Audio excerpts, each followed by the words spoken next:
बारामती कुणाची यावरून शरद पवार आणि अजित पवार यांचा संघर्ष सुरू आहे आणि त्यामुळेच बारामतीतील उद्योगधंद्यांशी निगडीत असलेल्या व्यक्तींशी गोची होती का असा प्रश्न निर्माण झालाय। त्याचं कारण असं आहे की शरद पवार गेल्या काही दिवसापासून बारामतीतील विविध घटकातील लोकांना भेटत आहेत, त्या पद्धतीने मेळावे देखील घेत आहेत।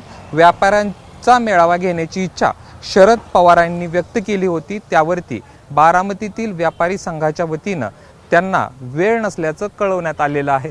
अर्थात त्यामुळे आश्चर्य व्यक्त केलं जाते आणि प्रश्न निर्माण होतोय, व्यापाऱ्यांनी हा निर्णय अजित पवारांच्या दबावामुळे घेतलाय का असा प्रश्न विचारला जातोय। मी सध्या आहे बारामतीतील बाजारपेठेमध्ये आणि या ठिकाणी विविध नागरिकांची खरेदी करण्यास गर्दी झालेली आपल्याला पाहायला मिळत असतानाच शरद पवारांचे हे वक्तव्य येणं गेल्या काही दिवसापूर्वी अजित पवारांनी व्यापारी मेळाव्यात बोलताना वयाची मर्यादा जी आहे ती घातली होती। शरद पवारांवर व्यापारी मेळाव्यात बोलताना टीका देखील केली होती।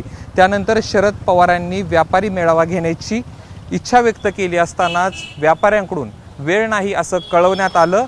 यावरती व्यापाऱ्यांशी बोलण्याचा प्रयत्न केला असता ते कॅमेरासमोर बोलण्यास तयार नाहीयेत। येत्या 2 ते 3 दिवसात आमची भूमिका मांडू असं जे आहे ते व्यापाऱ्यांकडून सांगण्यात आलेलं आहे। असं जरी असलं तरी बारामतीचा संघर्ष कुठे चाललेला आहे हे याच्या माध्यमातून दिसून येते।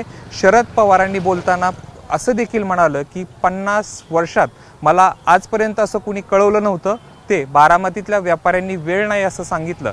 त्यामुळे आता बारामतीतला संघर्ष कुठल्या टोकाला जाईल याचा प्रत्यय आपल्याला आता आलेला पाहायला मिळतोय शरद पवारांच्या या वक्तव्यातून।